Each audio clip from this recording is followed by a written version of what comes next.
दोस्तों आज ममता बनर्जी ने सारी हदें पार कर दी हैं। सीधे सरेआम कह दिया है कि वो कत्लेआम करें, यानी बंगाल के लोग कत्लेआम करें। जो भी एसआईआर के लिए आ रहे हैं, एसआईआर के लिए जो बीएलओ आ रहे हैं, उनका कत्लेआम करें। अब राष्ट्रपति शासन नहीं लगेगा तो समझ लीजिए कि अब बंगाल का कुछ नहीं हो सकता। नमस्कार दोस्तों, आप देख रहे हैं ओनली न्यूज 24x7। मैं हूं सौरभ मिश्रा। आज की सबसे बड़ी खबर पश्चिम बंगाल से, जहां मुख्यमंत्री ममता बनर्जी ने एक रैली में एक ऐसा बयान दिया जो लोकतंत्र के लिए खतरा है। मित्रों, मैं चाहता हूं आप इस खबर को अधिक से अधिक शेयर करें, क्योंकि दोस्तों कानून व्यवस्था के लिए चुनौती है ना। और जो सीधे सीधे हिंसा भड़काने वाला है, जगह थी कृष्णानगर, पता है आपको, कृष्णानगर पश्चिम बंगाल की। कृष्णानगर में रैली में ममता बनर्जी ने महिलाओं से कहा, सुनिए, मैं पहले कहूंगा महिलाओं से, अगर एसआईआर के नाम पर तुम्हारा वोटर लिस्ट से नाम काटा गया तो किचन के औजार है ना, वे हथियार उठाओ और लड़ो। अब किचन के जो औजार होते हैं दोस्तों, वो क्या होते हैं? किचन के औजार हिंदू घरानों में तो छोटे मोटे छुरी चाकू नॉर्मल जो काटे जाते हैं वो होते हैं, लेकिन मुसलमान घरानों में मांस काटे जाने वाले खतरनाक तरीके के वो जो है औजार होते हैं। साफ तौर पर ममता बनर्जी ने कहा है, मुसलमानों उठो। और जैसे ही, क्योंकि आप सबको पता है कि वहां पर बंगाल में कैसे ध्रुवीकरण की पॉलिटिक्स होती है। ध्रुवीकरण की पॉलिटिक्स कैसे होती है आप सबको पता है दोस्तों। आपने सुना जो मैंने कहा, किचन से हथियार उठाओ, आप समझ जाना चाहिए, मैं बहुत ज्यादा नहीं बोलूंगा। किचन टूल्स यानी रसोई में चाकू छुरी हसिया, ये सब उठाकर विरोध करो। क्या यह महिलाओं को सशक्त बनाने का तरीका है या खुलेआम हत्या या हिंसा का फरमान है? दोस्तों, यह बयान सिर्फ एसआईआर वोटर लिस्ट रिवीजन के खिलाफ नहीं, बल्कि चुनाव आयोग के अधिकारियों, बीएलओज और पुलिस पर हमले का आह्वान है। चलिए पहले बयान की पूरी डिटेल समझते हैं। 11 दिसंबर 2025 को नदिया जिले के कृष्णानगर में तृणमूल कांग्रेस की रैली में ममता बनर्जी ने कहा, दिल्ली से पुलिस बुलाकर मां बहनों को डराओगे, नाम काटोगे, तुम्हारे पास कुकिंग के औजार है ना, ताकत है ना, महिलाएं आगे लड़ेंगी, पुरुष पीछे रहेंगे। महिलाएं आगे लड़ेंगी, पुरुष पीछे रहेंगे। खुलेआम एक मुख्यमंत्री का यह बयान देना, यह कहना कि अगर बीएलओज आपके पास आते हैं तो आप हथियार उठाओ और उनको मार दो, उनको मार दो। शायद ही पूरे विश्व में, मैं केवल भारत की बात नहीं कर रहा हूं, पूरे विश्व में एक लौती मुख्यमंत्री होगी जो इस तरह के बयान उसने दिया है। दोस्तों, ये जो शब्द है ना, वो हिंसा को उकसाने वाले हैं। साफ तौर पर चुनाव आयोग का एसआईआर अभियान वोटर लिस्ट को साफ करना है, फर्जी, डुप्लीकेट और अवैध नाम को हटाने का है। लेकिन ममता इसे बीजेपी की साजिश बता रही है। अल्पसंख्यकों को टारगेट करने की बात कह रही है। अल्पसंख्यक कौन है वहां? अल्पसंख्यक मुसलमान है। तो यह आह्वान किसके लिए दिया गया? मुसलमानों के लिए दिया गया। और यह आह्वान अगर मुसलमानों के लिए दिया गया है तो उनके घरों में, किचन में, चूंकि जो छुरी चाकू होते हैं वो कैसे होते हैं? गड़ासे होते हैं जिससे मांस काटे जाते हैं। दोस्तों, अब सवाल यह है, क्यों किचन के हथियार? पश्चिम बंगाल में मुस्लिम बहुल इलाकों में जहां ये रैली हुई, वहां घरों में चिकन मटन काटने के लिए बड़े बड़े धारदार चाकू, कटार क्या आम है?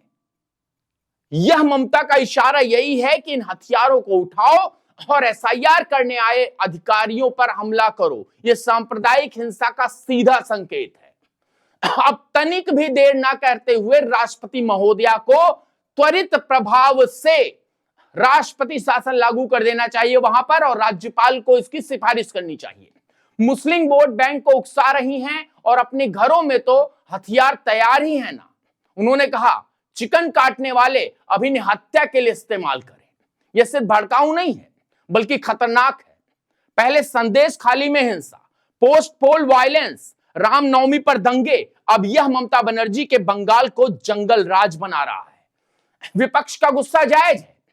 भारतीय जनता पार्टी ने इसे लोकतंत्र पर हमला बताया। शुभेंदु अधिकारी ने कहा कि यह हत्या का उकसावा है। बंगाल में कानूनी व्यवस्था पूरी तरह से चरमरा गई है। एसआईआर के दौरान बीएलओस पर हमले हो चुके हैं। पहली बात नहीं है, मुर्शिदाबाद जैसे इलाकों में तनाव है। अगर ऐसे बयान सीएम दे रही हैं तो हिंसा भड़केगी। केंद्र को अब नहीं चेता तो कब चेतेगा दोस्तों। देखिए बैकग्राउंड, एसआईआर चुनाव आयोग का रूटीन अभियान है। 12 राज्यों में चल रहा है। बंगाल में लाखों नाम कट सकते हैं, ज्यादातर ग्रामीण और बॉर्डर इलाकों में। ममता कहती हैं यह बंगालियों को बांग्लादेशी ठहराकर डिटेंशन कैंप में भेजने की साजिश है। लेकिन सच ये है कि अवैध घुसपैठियों के नाम हट रहे हैं। ममता अमित शाह को खतरनाक कह रही हैं, लेकिन खुद हिंसा का आह्वान कर रही हैं। यह पैटर्न पुराना है दोस्तों। 2021 चुनाव के बाद पोस्ट पोल वायलेंस में दर्जनों मौतें हुई। एनसीआरबी डेटा कहता है बंगाल में क्राइम रेट नेशनल एवरेज से ज्यादा है। राजनीतिक हत्याएं, सिंडिकेट राज, कटमनी, अब एसआईआर पर यह बयान। घायल शेरनी ज्यादा खतरनाक होती है दोस्तों। ऐसा कहकर खुद को जस्टिफाई कर रही है ममता बनर्जी, लेकिन बंगाल की जनता थक चुकी है। महिलाओं को हथियार उठाने को कहना यह सशक्तिकरण नहीं, अपराध है। आईपीसी की धारा 153A 505 के तहत केस बनता है। हिंसा भड़काना, सांप्रदायिक तनाव पैदा करना, और सबसे बड़ा सवाल, क्या पश्चिम बंगाल में राष्ट्रपति शासन लगना चाहिए? हाँ, बिल्कुल लगना चाहिए। कानून व्यवस्था पूरी तरह फेल हो गई है। सीएम खुद हिंसा उकसा रही हैं, केंद्र चुप बैठा रहेगा तो 2026 चुनाव से पहले बंगाल जल जाएगा।